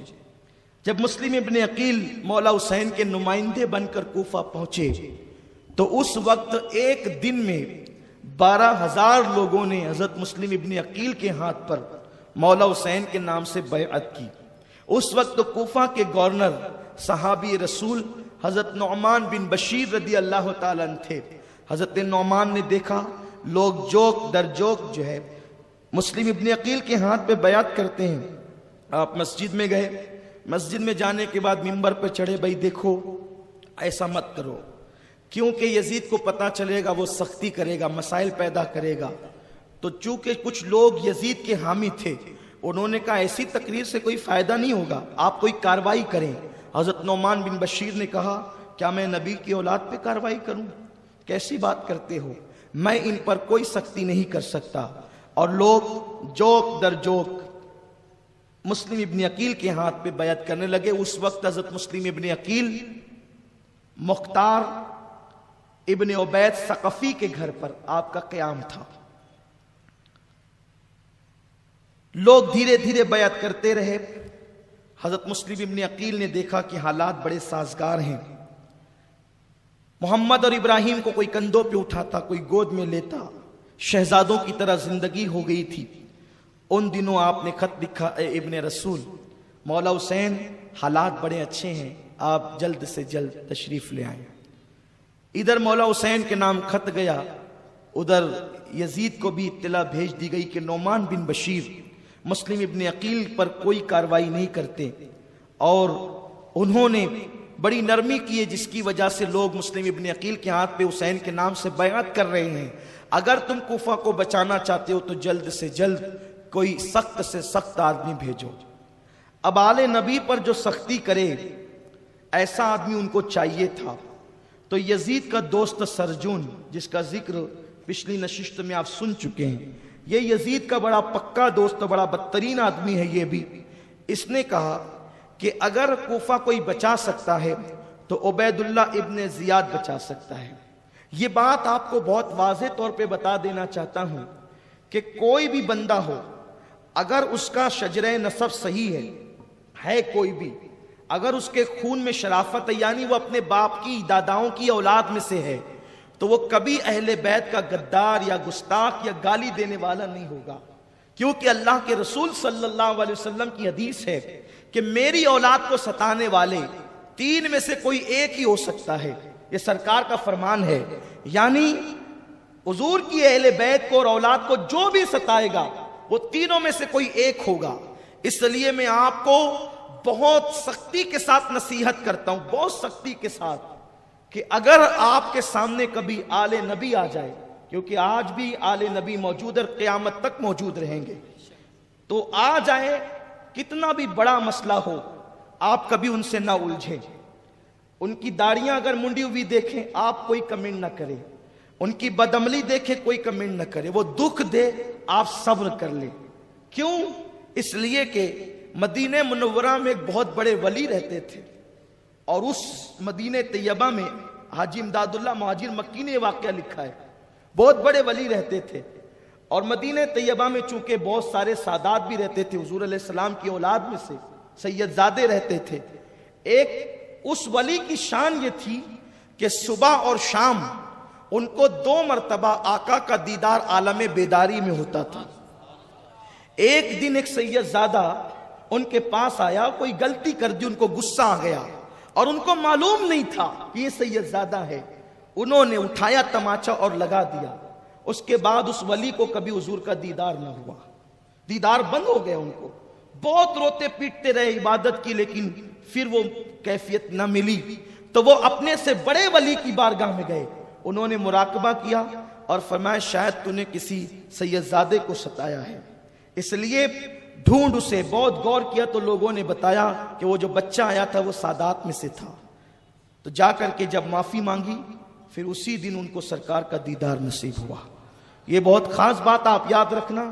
میں اپنی بات کو بہت طول نہیں دینا چاہتا، کیونکہ مجھے اپنے عنوان کی طرف بھی بات کرنی ہے، لیکن ایک بات یہاں اشاروں میں کرنا چاہتا ہوں، بہت لمبی چوڑی نہیں۔ بغداد میں ایک پہلوان تھا جنید، اور جنید جو پہلوان تھا بادشاہ کا، اس کا حال یہ تھا کہ وہ وزیروں جیسا وظیفہ لیتا تھا۔ پورا واقعہ نہیں، صرف اشارہ، آپ شاید سنتے رہتے ہیں۔ ایک سید زادہ جو حضور کی آل میں تھا، غربت میں زندگی گزارا تو اس نے سوچا کہ چلو جنید سے ہی پنجہ لڑا لیتے ہیں تو کچھ نہ کچھ مال تو ہاتھ آ جائے گا، غربت دور ہو جائے گی۔ اور نتیجہ یہ ہوا کہ کشتی کا اعلان بھی ہو گیا۔ جب کشتی ہونے لگی تو جنید کے کان میں اس سید زادے نے کہا، جنید میں غریب سید زادہ ہوں، میں کما نہیں سکتا اور میری کمائی کے سارے راستے بند ہے، اگر تو میرے لیے ہار جائے تو میں وعدہ کرتا ہوں کہ قیامت کے دن اپنے نانا کے ہاتھوں تیرے سر پر شفاعت کی دستار بندھواؤں گا۔ جنید نے سوچا اس سے سستا سودا جنت کا اور کیا ہو سکتا ہے، پہلوان بھی بنو، پہلوانی بھی کرو اور قیامت کے دن شفاعت کی دستار بھی۔ صرف ایک دن کے ہارنے سے کیا ہوتا ہے۔ جنید چت لیٹ گئے اور جب وہ پیروں کی دھول سے گم ہو گئے تو چت لیٹ گئے، ان کے سینے پر وہ سید زیادہ سوار ہو گیا۔ لوگ حیران تھے، اتنے مضبوط جنید اس سے دبلے پتلے آدمی سے ہار کیسے گیا۔ لوگوں نے کہا دوبارہ مقابلہ، دوبارہ بھی یہی ہوا، 112 مقابلہ 100 بار بھی یہی ہوا۔ پھر یہ ہوا کہ لوگ جنید کے قدموں پہ تھوکنے لگے، بدنامی سی ہونے لگی اور وہ سید زادہ مال و دولت لے کر کے اجنبی تھا چلا گیا۔ جنید بوجھل قدموں سے گھر کی طرف گئے، کوئی پوچھنے والا نہیں تھا، سر پہ اٹھانے والے بھی تھو تھو کرتے تھے، لیکن جنید کو کوئی غم نہیں تھا کیونکہ ہارا بھی کس سے، نبی کی آل سے۔ وہاں تو مقابلہ ہی نہیں ہوتا، ہارا بھی کس سے، نبی کی آل سے۔ روتے روتے گھر پہنچے لیکن غم تھا، کیونکہ جس کو کبھی ہارنے کی عادت نہ ہو اور وہ ہار جائے تو تکلیف تو ہوتی ہے۔ اور پھر جنید گھر گئے ہیں، رات کو رو رہے ہیں کہ یہی بغداد کا جو سر پہ اٹھاتا تھا، ایک کشتی کیا ہارا ہوں، لوگ تھو تھو کرتے ہیں، لیکن اللہ اکبر جب رات گزری ہے تو کیا دیکھا، آنکھیں بند ہوئی ہے روتے ہوئے اور دل کی آنکھیں بیدار ہو گئی ہے۔ مصطفیٰ جان رحمت تشریف لاتے خواب میں اور فرمایا جنید میرے بیٹے نے تو قیامت کا وعدہ کیا تھا، ہم اتنی دیر تک کے تجھے منتظر نہیں رکھیں گے، اس نے کہا تھا کہ تیرے سر شفاعت کی دستار بنواؤں گا، شفاعت کی دستار تو اس دن بندے گی، آج میں تیرے سر پہ ولایت کی دستار باندھتا ہوں اور آج سے دنیا تجھے سید الطائفہ کہے گی۔ اللہ اکبر۔ صبح فجر میں دروازہ کھولا، روزانہ جنید بادشاہ کے دربار پر بحیثیت وظیفہ خوار جاتے تھے، لیکن آل رسول سے کیا ہار گئے ہیں کہ وقت کا بادشاہ جنید کے دروازے پر آ کر کے کھڑا ہو گیا۔ اس لیے بہت نازک بارگاہ ہے، ان سے نہیں لڑنا، ان سے نہیں الجھنا۔ یہ خانقاہ وارث پاک کی، یہ خانقاہ محررہ مطہرہ کی، یہ خانقاہ کچوچھے مقدسہ کی، یہ خانقاہ صابر پاک کلیری کی، جانا تو پھر اس طرح جانا کہ غلاموں کی طرح، پھر وہاں تاجدار بھی ہو تو سر جھکا کے جانا، غریب نواز، یہ سب حضور کی اولاد ہیں اور قیامت تک یہ رہیں گے، قیامت تک رہیں گے سادات، اور جب تک یہ رہیں گے اس وقت تک قیامت نہیں آئے گی۔ تو آقا فرماتے میری اولاد کو ستانے والے 3 میں سے کوئی ایک ہوگا، یا تو وہ منافق ہوگا، دل میں اسلام نہیں زبان پہ کلمہ منافق ہوگا، دوسرا یا تو وہ ایسے دنوں میں آ گیا ماں کے پیٹ میں جن دنوں میں اللہ کے رسول صلی اللہ علیہ وسلم نے اور اللہ نے قانون بنایا کہ اس دن میاں بیوی وظیفہ زوجیت نہیں کر سکتے۔ بہت حیا کے پردے میں سمجھانا چاہتا ہوں، ممنوع ایام میں جو ماں کے پیٹ میں آ گیا تو اس کو حائضی بچہ کہا گیا حدیث میں، تو یا تو وہ ہوگا جو آل نبی کا گستاخ اور غدار ہوگا، اور تیسرا فرمایا یا تو وہ زنا کی اولاد سے ہوگا، تینوں میں کوئی ایک ہوگا۔ دیکھ لیجئے جس کو بھی، جو ہیں شریف النسب ہار جا کر کے جنید بنتے ہیں، ہار جاتے ہیں، ان سے جیتنے کی کوشش نہیں کر۔ اللہ اکبر۔ حضرت فاروق اعظم کا حال یہ تھا، جس محفل میں آل نبی ہوتے فرماتے تم آگے چلو اس کے بعد میں پیچھے چلوں گا، کیونکہ آقا نے فرمایا میری آل کو پیچھے کرو گے تو تم پیچھے کر دیے جاؤ گے۔ بڑی فضیلتیں ہیں، اللہ کا فضل ہے کہ ہم اہل سنت اتنے خوش نصیب ہیں کہ ہمارے درمیان آج تک حضور کی اولاد موجود ہیں، اور ہماری جو خانقاہیں ان میں بھی سرکار کی آل آرام فرما رہی ہے۔ غریب نواز جیسا آل رسول ہمارے مسلک میں موجود ہے، محبوب الہی جیسا آل رسول ہمارے مسلک میں موجود ہے، حضرت قطب الدین بختیار کاکی جیسا آل رسول ہمارے مسلک میں موجود ہے، صابر پاک کلیری جیسا، غوث پاک جیسا قربان، یہ نبی کے شہزادے ہیں، کتنے عظیم ہے، ان کی زندگیاں پڑھ کر کے رشک آتا ہے، یہ ایسے ہیں، مولا حسین کیسے ہوں گے، مولا حسن کیسے ہوں گے، سیدہ فاطمہ کیسی ہوگی، الحمدللہ۔ تو اسی لیے امام امام اہل سنت کہتے ہیں کیسے آقاؤں کا بندہ ہے رضا، بول بالے میری سرکاروں کے، ہم تو بڑی اونچی نسبت والے ہیں، کسی نے کہا ہے ان کی نسبت کا تاج رکھتے ہیں، ہم حسینی مزاج رکھتے ہیں، ہر مرض کا علاج رکھتے ہیں، خوف کیا ہو ہمیں یزیدوں سے، ہم حسینی مزاج رکھتے ہیں۔ اور کسی نے کہا ہے کہ ان بزرگوں سے ملتا ہے ہمارا شجرہ ہے، یہ الگ بات ہے کہ خاموش کھڑے رہتے ہیں، پھر بھی جو لوگ بڑے ہیں وہ بڑے رہتے ہیں، اور ایسے درویشوں سے ملتا ہے ہمارا شجرہ، ہمارا شجرہ، ہمارا شجرہ، جو بے شجرے ہیں انہوں شجروں ہی سے چڑ ہے، ایسے درویشوں سے ملتا ہے ہمارا شجرہ جن کے قدموں میں کہیں تاج پڑے رہتے ہیں، وہ تاجداروں کی اولاد ہیں ہمارے تاج۔ تو عبید اللہ ابن زیاد کا انتخاب ہوا۔ عبید اللہ ابن زیاد کون؟ یہ جو زیاد ہے نا، زیاد، میں ایک چھوٹا سا طالب علم ہوں، لیکن مجھے ایک عجیب سا، آپ اس کو کیا کہیں گے اپنی مالیگاؤں کی زبان میں، کہ مجھے بھوت سوار رہتا ہے کتابیں کھنگالنے کا۔ سرکار کی نالین کا صدقہ تحدیث نعمت کے لیے کہتا ہوں کہ اس لیے میرے کمرے میں آپ کو کوئی برتن وغیرہ نہیں ملے گا، میرے کمرے میں صرف کتابیں ہی رکھیے، جو آتے ہیں وہ لوگ جانتے ہیں، پورا کمرہ کتابوں سے بھرا ہوا ہے۔ اور اس کے بعد میرے موبائل میں، میرے لیپ ٹاپ میں، آئی پیڈ میں ہزاروں کتابیں۔ میری طبیعت یہ ہے کہ میں کوشش کرتا ہوں کہ سب سے بہترین دوست کتاب ہے، بہترین دوست، نہ یہ غیبت کرتی ہے، نہ چگلی کرتی ہے، نہ پھنساتی ہے، اس لیے اکثر یہی ساتھ رہتی ہے۔ تو کچھ اللہ کی توفیق سے پڑھنے کی کوشش کی، جتنی تاریخ کی کتابیں ہم نے اٹھائی، مجھے زیاد کے باپ کا نام کہیں نہیں ملا، کہیں زیاد کے باپ کا نام نہیں ملا۔ یہ علماء جانتے ہیں، بعض جو مورخین ہیں بہت بیچارے باادب لوگ ہیں اور بڑے شرمیلے قسم کے، تو انہوں نے زیاد کے باپ کا نام یہ لکھا زیاد ابن ابی، زیاد ابن ابی، یعنی زیاد اپنے باپ کا بیٹا، یعنی ان کو بھی نام نہیں ملا تو انہوں نے کہا کہ ابو کا بیٹا، ابو بھی کوئی نام۔ تو یہ جو زیاد تھا، ایک صاحب نے زیاد کی ماں سے زنا کیا، یہ بالکل ایسی روایت ہے، میرے پاس ثبوت ہے الحمدللہ۔ زیاد کی ماں سے ایک صاحب نے زنا کیا، اس سے زیاد پیدا ہوا، اور اسی زانی بچے سے ابن زیاد، عبید اللہ ابن زیاد پیدا ہوا۔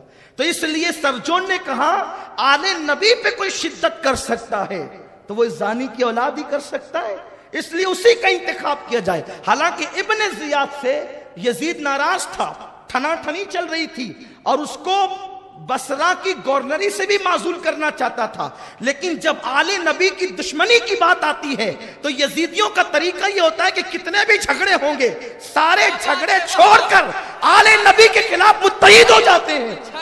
آل نبی کے خلاف یزیدی اپنے آپس کے جھگڑے بلا دیتے ہیں اور متحد ہو جاتے ہیں، یہ پرانی عادت ہے ان کی۔ تو جب دیکھ لو آپس میں منتشر بھی ہوتے ہیں، لیکن پھر آل نبی کے مقابلے میں متحد بھی ہوتے ہیں، لیکن ان کا کچھ کیا بگڑتا ہے، اس لیے کہ اللہ تبارک و تعالیٰ کے نور کو پھونکوں سے بجھایا نہیں جا سکتا۔ اور امام کہتے تیری نسل پاک میں ہے بچہ بچہ نور کا، تو ہے عین نور، تیرا سب گھرانہ نور کا۔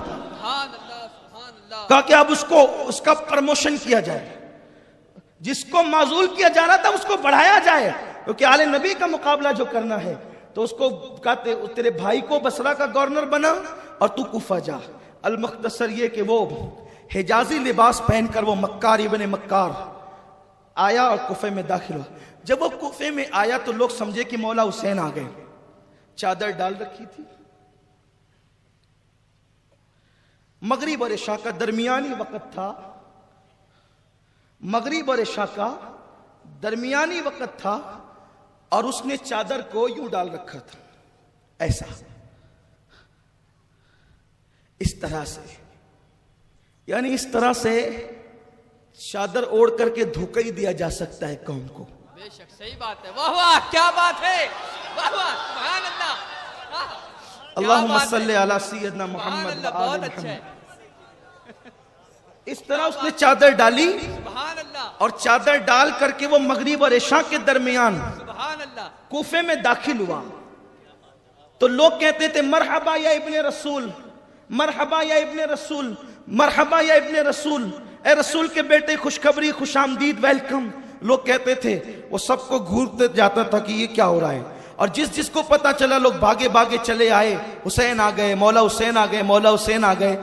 جب سب کو دیکھنے لگا تو جب ایسا لگا کہ بھیڑ بہت ہوگی، چلنا مشکل ہو گیا، تو کسی نے اعلان کیا یہ حسین نہیں ہے، یہ عبید اللہ ابن زیاد امیر آئے ہیں.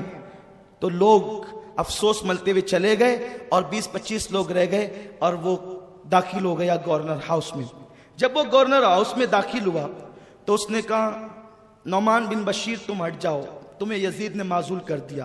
اس کے بعد وہ دوسرے دن منبر پہ چڑھا اور کہا خبردار، جس نے بھی مسلم کو پناہ دے رکھی ہے وہ اپنے گھر سے مسلم کو نکال دے یا ہمارے حوالے کر دے بچوں سمیت، ورنہ اس کا انجام بہت برا ہوگا. اور جس نے بیعت کی ہے وہ کنارہ کش ہو جائے، ورنہ بہت سخت سے سخت سزا دی جائے گی. کوفی لا یوفی ڈر گئے. ڈرنے کے بعد دھیرے دھیرے چھٹنے لگے، ملنے جلنے سے پرہیز کرنے لگے. مختار کے گھر سے نکل کر حضرت امام مسلم حضرت ہانی کے گھر آ گئے. یہ ہانی صحابی رسول ہے. حضرت ہانی ان کے گھر آگے بڑے نیک آدمی تھے. یہ آ گئے تو حضرت ہانی نے ان کو اپنے گھر میں پناہ دی. اور اس کے بعد حضرت مسلم ابن عقیل رضی اللہ تبارک و تعالی عنہ، اللہ اکبر. پھر یہ کیفیت ہوئی کہ حضرت مسلم کی تلاش ہوئی. اختصار کے ساتھ یہ کہ ایک جاسوس نے جاسوسی کر دی کہ حضرت امام مسلم حضرت ہانی کے گھر میں، حضرت ہانی کے گھر میں تھے اسی وقت. تو آپ نے اپنے بچوں کو، چونکہ پتہ چل گیا تھا کہ تلاش جاری ہے، محمد و ابراہیم کو قاضی شریح کے گھر پہنچا دیا تھا کہ قاضی شریح میرے بچوں کو آپ سنبھالیں اور تاکہ حضرت ہانی کے گھر میں محفوظ رہوں. حضرت ہانی کو بلایا ابن زیاد نے گورنر ہاؤس میں اور کہا ہانی تجھے معلوم نہیں کہ میں نے کیا اعلان کیا ہے؟ حضرت ہانی نے کہا کہ کیا اعلان کیا تم نے؟ کہا کہ میں نے کہا جو مسلم کو پناہ دے گا ہم اسے سخت سزا دیں گے. تمہارے گھر میں مسلم ہے؟ حضرت ہانی نے کہا میرے گھر میں نہیں ہے. اس لیے کہ حضرت ہانی نے حضرت امام مسلم کو ایسی جگہ چھپایا تھا جس گھر میں وہ نہیں رہتے تھے، کہ میرے گھر میں نہیں ہے. اس کے بعد جو جاسوس تھا اس کو سامنے کیا تو حضرت ہانی سمجھ گئے کہ جاسوسی ہو گئی. پھر آپ نے فرمایا میں نے تو انہیں چھپا رکھا ہے، اگرچہ میرے گھر میں نہیں، لیکن اگر مسلم میرے پیر کے نیچے بھی چھپے ہوں تو بھی میں انہیں تیرے حوالے نہیں کروں گا، کیونکہ وہ حضور کی اولاد ہے، اہل بیت ہے، آل عقیل ہے. میں آل نبی کو تیرے حوالے کر دوں؟ میں نے حضور علیہ السلام کو دیکھا ہے، حضور کو اہل بیت کی فضیلتیں بیان کرتے ہوئے سنا ہے، میں ان کو تیرے حوالے نہیں کروں گا. تو اس نے ڈنڈا اٹھایا اور صحابی رسول حضرت ہانی کو اس نے مارنا شروع کیا. جب حضرت ہانی کو مارنا شروع کیا، یہ ہے ان لوگوں کا حال جو لوگ اس طرح کی پیدائش سے دنیا میں آتے ہیں. حضرت مارنا شروع کیا. ہانی کے اس بزرگ کے حوالے سے ایک افواہ گھوم گئی کہ حضرت ہانی کو شہید کر دیا، ابن زیاد نے شہید کر دیا. تو تقریباً 40,000 کا مجمع اکٹھا ہو گیا اور اس نے گورنر ہاؤس کو گھیر لیا. حضرت امام مسلم رضی اللہ تبارک و تعالی عنہ وہ بھی تلوار لے کر کے آ گئے کہ جس نے، جو میرا میزبان ہے، جس نے مجھے چھپایا، احسان کیا، اسے قتل کر دیا گیا. لیکن کچھ لوگ جو تھے کوفہ کے سربراہ اور با اثر لوگ، ان لوگوں کو اس نے گورنر ہاؤس میں بلایا اور پورے مجمع کو بس ایک اشارے کی ضرورت تھی. لیکن حضرت مسلم ابن عقیل نے کہا صرف افواہ کی بنیاد پر گورنر ہاؤس پہ حملہ نہیں کیا جا سکتا، اس لیے کہ ہم آل نبی ہیں، حضور کی اولاد ہیں. ہم شریعت کا لحاظ نہ کریں گے تو کون کرے گا؟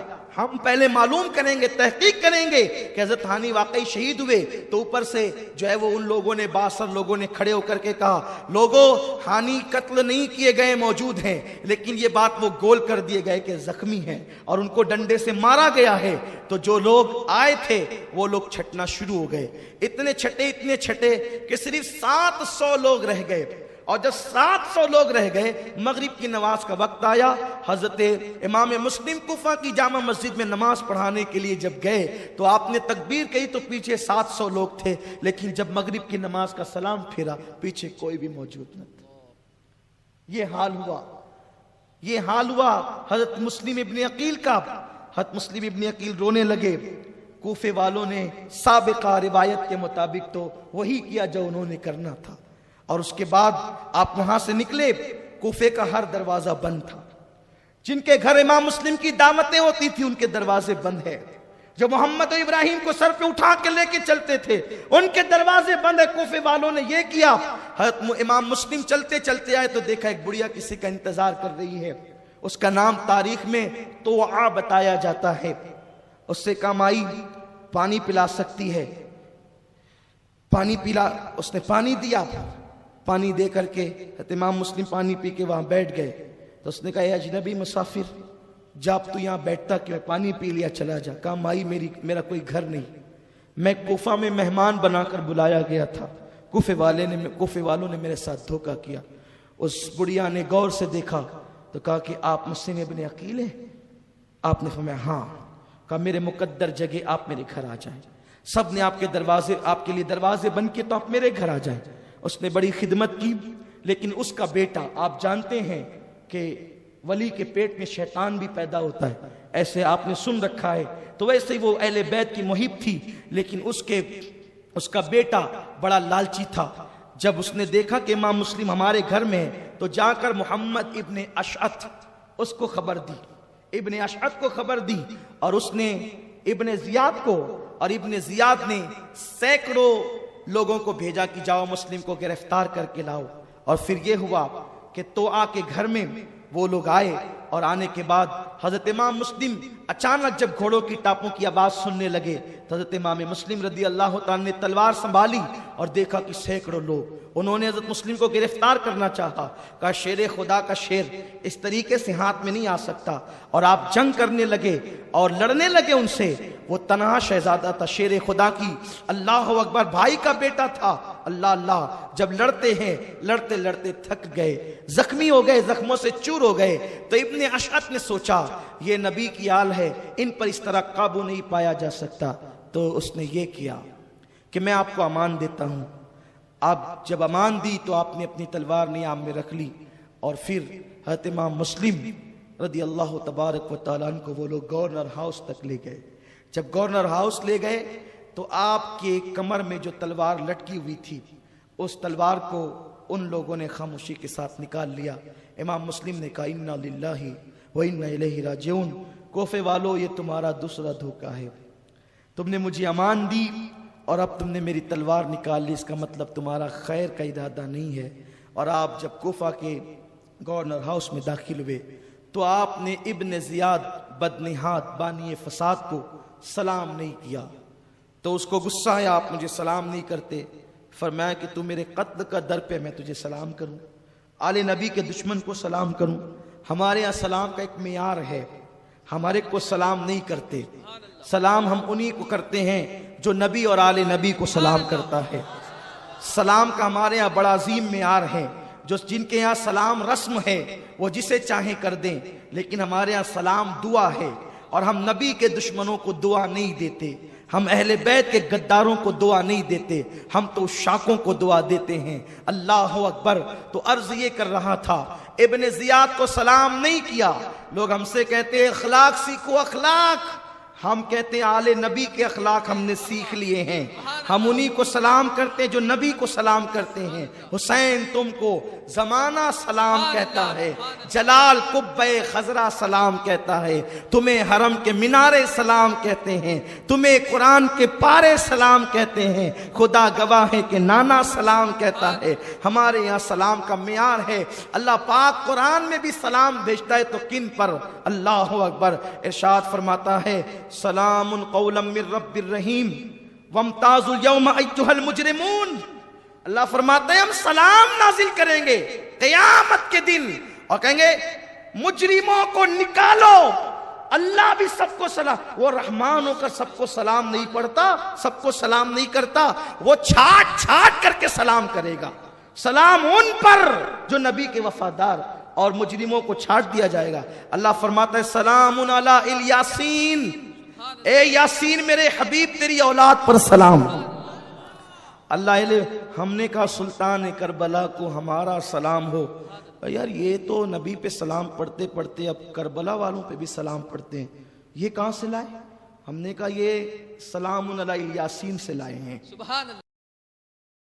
یاسین کون ہے؟ یہ الیاسین کو بزرگوں نے آل یاسین پڑھا ہے، اور یاسین کون ہے؟ یاسین محمد رسول اللہ کا نام ہے۔ اسی لیے قرآن جب ان پہ سلام پڑھے تو ہم کیوں نہ پڑھیں؟ ہم کہاں سے کوئی الگ شریعت لائیں گے؟ ہماری شریعت تو وہی ہے جو قرآن مقدس نے ہمیں عطا فرمائی ہے۔ تو آپ نے سلام نہیں کیا، اس نے کہا سلام نہیں کرتے، کہا تو میرا قتل کا در پہ ہے، اہل بیت کا دشمن ہے۔ پھر اس کے بعد کہا کہ آپ نے بغاوت کی اور حسین باغی ہے۔ حضرت امام مسلم نے کہا حسین ابن علی تیرا باپ بھی ان کے قدموں کو نہیں پہنچ سکتا، وہ نواسے رسول ان کی توہین کرتا ہے۔ تو اس نے مزید گالیاں دی جس کا ذکر یہاں نامناسب ہے۔ پھر اس کے بعد اس نے کہا مسلم اب تم تیار ہو جاؤ مرنے کے لیے۔ امام مسلم رونے لگے، کہا آپ جیسے بہادر کو میں روتا ہوا دیکھ رہا ہوں، میں رونا اس پر ہے جان پر نہیں۔ ایک جان کیا ہے، اللہ اگر کروڑوں جان دیتا تو حسین ابن علی پہ قربان کر دیتا۔ رونا اس پر ہے کہ میں خط لکھ چکا ہوں حسین کو، حسین میرا خط پڑھ کر اعتماد کریں گے کیونکہ وہ مجھ پہ بہت اعتماد کرتے ہیں، اور اپنے اہل و عیال کے ساتھ وہ آئیں گے، اس لیے رونا اس پر ہے کہ کاش وہ نہ آتے۔ اور اس عمر ابن سعد وہاں موجود تھا، کل اس کا تذکرہ ہم تفصیل سے کریں گے، ٹائم ختم ہو رہا ہے۔ عمر بن سعد کو آپ نے اپنے قریب بلایا، فرمایا ابن سعد میری کچھ نصیحتیں وصیتیں ہیں، سن لے، اس پہ عمل کرنا۔ اس نے کہا میں نہیں آتا، اس لیے کہ جب دنیا کا کتا ہو جاتا ہے آدمی اس کو کچھ سجھائی نہیں دیتا۔ ابن زیاد بدنہاد نے کہا جا تیرے چچا کا بیٹا ہے کچھ سن لے، تیرا رشتہ دار ہے کچھ سن لے۔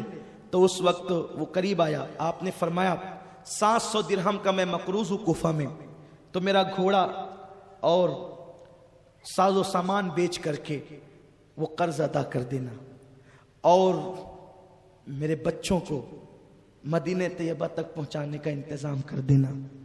حسین ابن علی کو اطلاع کر دینا کہ وہ نہ آئیں، اور میرا لاشا لے کر مجھے دفن کر دینا۔ وہ آیا اور اس نے ساری باتیں ابن زیاد کو بتا دی۔ اس نے ہنس کے کہا کہ عجیب ہے، جس کو رازدار بنایا تھا اس نے بھی راز کھول دیے۔ اور پھر کہا مسلم جاؤ، اب قتل کا وقت آ گیا۔ ان کے ہاتھ پکڑے گئے اور ان کو گورنر ہاؤس کی چھت پہ لے جایا گیا، اور حضرت امام مسلم کو کوڑے لگائے گئے۔ آپ نے رخ مکہ المکرمہ کی طرف کیا، اے ابن رسول تو میرے حال سے بے خبر نہیں، میرا آخری سلام لے۔ اور آپ نے کہا اللہ محمد اور آل محمد پر برکتیں نازل فرمائے۔ یہ کہتے ہوئے آپ کلمہ پڑھے اور جلاد نے آپ کی گردن اڑا دی۔ گردن اڑانے کے بعد آپ کے لاشے کو گورنر ہاؤس سے نیچے پھینک دیا گیا۔ اسی پہ بس نہیں کیا گیا، آپ کے لاشے کو کوفہ کے بازار میں لٹکا دیا گیا۔ یہ انجام، یہ حالات، اللہ اکبر، یہ معاملات حضرت مسلم ابن عقیل کے ساتھ کیے گئے۔ شام ہوتے ہوتے کوفہ کی سرزمین مسلم ابن عقیل کے خون سے رنگین ہو گئی، اور جس دن حضرت امام مسلم کی شہادت ہوئی اسی دن جو ہے وہ خط مولا حسین کے دربار میں پہنچا۔ آپ نے وہ خط پڑھ کے خوشی کا اظہار کیا اور آپ نے نکلنے کی تیاری کی، لیکن ادھر اب جو آگے کا سفر ہوگا وہ تو کل بیان ہوگا۔ ادھر امام مسلم کی شہادت کے بعد ان نابکاروں نے اسی پہ بس نہیں کیا، بلکہ ابن زیاد بدنہاد نے اعلان کروا دیا کہ مسلم کے ساتھ اس کے 2 بچے بھی تھے، لہذا مسلم کے دونوں بچوں کو جس نے پناہ دے رکھی ہو وہ فوری طور پر ہمارے حوالے کر دے۔ اگر کوئی پتہ بتائے گا تو اسے بھی انعام ملے گا، اور اگر کوئی پکڑ کر کھلائے گا تو اسے بھی اتنا انعام ملے گا کہ وہ خوش ہو جائے گا۔ لوگ ڈھونڈنے لگے ان شہزادوں کو، سوچو تو صحیح 6 سال اور 8 سال کے بچے ہیں، ان کے ساتھ ابن زیاد بدنہاد پلید کی دشمنی کتنی ہے۔ اعلان ہو رہے ہیں جگہ جگہ، کوفہ کے کم نصیب لوگ بلکہ بد نصیب لوگ آل نبی کے خون میں اپنے ہاتھوں کو رنگین کر چکے ہیں۔ کربلا کا یہ پہلا شہید ہو چکا ہے۔ اللہ اکبر۔ ایسے حالات میں اللہ اللہ، ایسی کیفیتوں کے اندر مولا حسین کا بھیجا ہوا وہ نمائندہ شہید ہونے کے بعد اب ان کے بچوں کو ڈھونڈا جا رہا ہے۔ بچے قاضی شریح کے پاس تھے۔ یہ قاضی شریح وہ ہیں جو مولا علی نے جن کو اپنے دور خلافت میں کوفہ کا قاضی بنایا تھا۔ یہ بھی بڑے اچھے انسان تھے، اہل بیت کے محب تھے۔ ہم یہ نہیں کہتے کہ کوفہ کا ہر گھر غدار تھا، لیکن اتنا ضرور کہتے ہیں کوفہ کی اکثریت غدار تھی۔ کوفی لا یوفی، آج بھی کوفے والوں کے اندر وفاداری نہیں ہے۔ اسی لیے کوفہ، اللہ اکبر، بڑے عجیب وہاں کے حالات ہیں۔ وہاں کی مٹی کی بڑی عجیب کیفیت ہے۔ جب میری حاضری کوفہ ہوئی تو میں نے نہ وہاں کا پانی پیا، نہ وہاں کوئی چیز کھائی، نہ وہاں سے کوئی چیز خریدی۔ اللہ کی پناہ مانگتے ہوئے داخل ہوا اور اللہ کی پناہ مانگتے ہوئے نکل گیا، اس لیے کہ اپنے یہاں تو معیار محبت آل نبی ہے۔ حالانکہ اس زمین نے ہمارا کچھ نہیں بگاڑا، لیکن نسبتیں بھی تو کوئی چیز ہوتی ہے۔ ہم اس زمین کا احترام اس نیت سے کرتے ہیں کہ وہاں پر مولا علی رہے ہیں، لیکن وہاں کی بے وفائی سے ڈرتے بھی ہیں۔ اللہ اللہ، میرے پیارے آقا صلی اللہ علیہ وسلم کے دیوانوں، قاضی شریح کو جب پتا چلا امام مسلم کے شہزادوں کو ڈھونڈا جا رہا ہے، آپ نے بدل ناخواستہ ان بچوں کو اپنے قریب بلایا۔ جب بچے سامنے آئے، پیاری پیاری معصوم صورتیں ہیں، زلفیں کندھوں تک لٹک رہی ہے، وہ شہزادوں کو دیکھ کر بے ساختہ قاضی شریح کی چیخ نکلی اور دھاڑے مار مار کر رونے لگے اور ان کے سروں پہ ہاتھ پھیرنے لگے۔ ننھے سے بچوں نے قاضی شریح کو اچانک روتے ہوئے دیکھا تو کہا، قاضی شریح کیوں روتے ہو؟ اس طریقے سے اچانک رونا اور ہمارے سروں پہ ہاتھ پھیرنا، یہ انداز تو ہمارے خاندان میں یتیموں کے ساتھ کیا جاتا ہے۔ قاضی شریح کیا ہمارے بابا شہید ہو گئے؟ تو قاضی شریح نے بچوں کو سینے سے لگایا اور روتے ہوئے کہا، اے بچوں تم یتیم ہو گئے۔ اب کبھی باپ کی شفقتیں بچوں کو یاد آتی ہے، کبھی ماں کی ممتا بچوں کو یاد آتی ہے۔ ایسے حالات میں قاضی شریح نے کہا، صبر کرو، دشمن دیوار کو کان لگا کے بیٹھے ہیں، بچوں کہیں ایسا نہ ہو انہیں پتہ چل جائے تو وہ تمہیں اٹھا لے جائیں، کیونکہ تمہارے قتل کا اعلان ہو گیا، تمہارے خلاف مخبری کا اعلان ہو گیا۔ بچوں اب میں اپنے بیٹے کو بھیج رہا ہوں، اس لیے کہ ایک قافلہ قریب ہمارے کوفہ سے گزرنے والا ہے، اس قافلے کے ساتھ ہو جانا اور مدینہ منورہ خیر سے چلے جانا۔ اپنے بیٹے کو ساتھ کیا اور کہا، بیٹے جا اس قافلے کے ساتھ کر دے۔ بیٹا لے کر کے گیا، قافلہ کوچ کر رہا تھا، اس کی گرد ابھی تک اڑتی ہوئی نظر آ رہی تھی۔ ایسے عالم کے اندر اللہ اکبر، قاضی شریح کے بچے نے، بیٹے نے انگلی سے دکھایا، وہ دیکھو قافلہ جا رہا ہے۔ دونوں شہزادے جن کو کبھی چلنے کی عادت نہ تھی، نانا کے مزار تک بھی جاتے تو بابا کی انگلی پکڑ کر کے جاتے۔ جنہوں نے کبھی زمین پہ چلنا نہ سیکھا تھا، آج وہ بچے دوڑ رہے تھے۔ دوڑتے دوڑتے تقدیر تدبیر پر ہمیشہ غالب آتی ہے۔ انسان کی تدبیر تقدیر کے آگے فیل ہو جاتی ہے، ناکام ہو جاتی ہے۔ ننھے معصوم بچے دوڑتے رہے، قافلے کی گرد ختم ہو گئی۔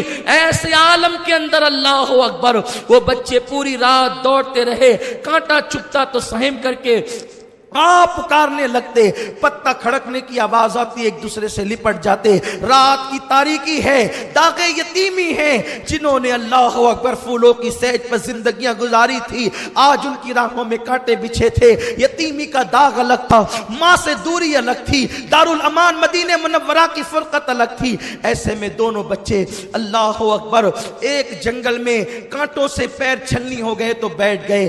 ابن زیاد بدنہاد کے لوگ آئے اور ان بچوں کو دیکھا تو کہا، کون ہو تم؟ بچوں نے سوچا کہ یتیموں کا حال سن کر کے کسی کو بھی رحم آتا ہے، تو کہا، ہم مسلم ابن عقیل کے یتیم ہیں۔ انہوں نے جیسے ہی سنا، بچوں کے چہروں پہ تماچے لگانے شروع کیے اور خوب مارا بچوں کو، اور پھر ان کی زلفیں پکڑی اور ان کے ہاتھوں کی مشقیں کس دی، ان کے ہاتھوں کو رسیوں سے باندھ دیا۔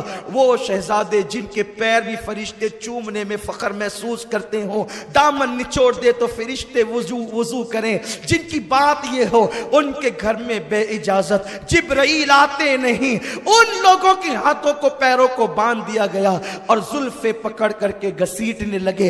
ابن زیاد کے پاس پہنچایا. ابن زیاد نے کہا جیل میں ڈال دو, یزید کو لکھ دیتا ہوں, اس مسلم کے بچے کرنا کیا ہے, قتل کرنا ہے یا زندہ آپ کے پاس بھیجنا ہے. اللہ اکبر. ان دونوں شہزادوں کے متعلق جب یہ بات یزید کو لکھ کر کے بھیجی گئی, مشکور نام کا داروغہ تھا, ابن زیاد کا محب اہل بیت تھا, دونوں شہزادوں کے پیروں سے کانٹے نکالے, ان کی خدمت کی, انہیں کھلایا اور رات کی آخری پہر میں کہا بچوں میرا بھائی قادسیہ میں رہتا ہے اور یہ راستہ قادسیہ کا ہے, یہ انگوٹھی لے کر کے جاؤ, میرے بھائی کو بتانا, وہ تمہیں آسانی کے ساتھ مدینہ طیبہ پہنچا دے گا, اور جب آپ مدینے جانا تو نانا کو آپ کے میرا سلام کہنا, اور میں نے جو آپ کی خدمت کی ہے اس پر مجھے یہ صلہ دینا کہ قیامت میں نانا سے آپ کے کہنا کہ میری شفاعت کریں. اب جو میرا ہوگا دیکھا جائے گا, لیکن تم تو جاؤ. ادھر وہ روانہ ہوئے. ادھر مشکور نے جا کر کے ابن زیاد سے کہا کہ میں نے بچوں کو چھوڑ دیا, اس نے مشکور کو قتل کروا دیا. یہ ایک الگ عنوان ہے. اس کے بعد دونوں بچے چلے, رات بھر چلتے رہے چلتے رہے چلتے رہے, صبح کو وہیں آ کر کے پہنچے جہاں سے چلے تھے. دونوں بچے, صبح ہو رہی تھی, دریا کا کنارہ تھا, درخت پاس میں تھا, کل کا صدمہ دل پر تھا, کل کا خوف دل پر تھا, کوئی جگہ نہ ملتی تھی چھپنے کے لیے. درخت میں کھو بنی تھی, اسی میں دونوں شہزادے چھپ گئے. تھوڑی تھوڑی دیر پر سہم جاتے, ڈر جاتے, پریشان ہو جاتے. ایک کنیز دریا پہ پانی بھرنے کے لیے آئی تو اس نے کیا دیکھا, دو نورانی صورتیں نظر آتی ہے. پلٹ کر کے دیکھا تو بچے ڈر گئے, کل کا خوف تھا. اس نے کہا بچوں باہر آؤ, سانپ بچھوؤں کے بسیرے سے باہر نکلو, تمہاری جگہ وہ نہیں ہے. اس نے کہا کون ہو تم؟ بچوں نے ڈرے کہ آج بھی بتائیں گے تو پھنسیں گے, لیکن جن کے دل میں عشق رسول کا چراغ جلتا ہے وہ چہرے سے نبی کے خاندان کے لوگوں کو پہچان لیتے ہیں. ایمان کی ناک جن کی زندہ ہے انہیں خوشبو آتی ہے. انہوں نے کہا تم بتاؤ نہ بتاؤ, تمہارے چہرے کی چمک بتاتی ہے کہ تم نبی کے گھرانے کے ہو, تم آل نبی اولاد علی ہو, تم نبی کی اولاد ہو. تو اس وقت بچے لپٹ گئے. میں کہا میں تمہاری کنیز ہوں, میری مالکہ بھی تمہاری کنیز ہے, چلو بچوں میں لے کر کے چلتی ہوں. دونوں شہزادوں کو لے کر کے چلی اور اپنی مالکہ کو کہا پتہ ہے کون ہے؟ یہ مسلم ابن عقیل کے بیٹے ہیں. اس نے کہا میرے تو بھاگ جگے. بچوں کو نہلایا دلایا, کپڑے پہنائے, ہاتھوں سے کھانا کھلایا. کہا میں خوش نصیب ہوں, بی بی زہرا قیامت کے دن میری شفاعت کرے گی اور میں ان کی آل کی خدمت کر رہی ہوں. لیکن پھر یہی ہوا, بچوں کو رات کو کھلا پلا کر کے سلا دیا. اس کا شوہر حارث نام کا وہ بدبخت تاخیر سے گھر پہنچا تو پوچھا بیوی نے کیا ہوا؟ تو اس نے بتایا کہ مسلم کے بچے بھاگ گئے ہیں, میں انہیں ڈھونڈتا رہا, ڈھونڈتے ڈھونڈتے جنگل میں اتنا تڑپا کہ میرا گھوڑا بھی مر گیا, پیدل پیدل ڈھونڈتا رہا لیکن نہیں ملا. بیوی نے کہا چھوڑ یہ سب.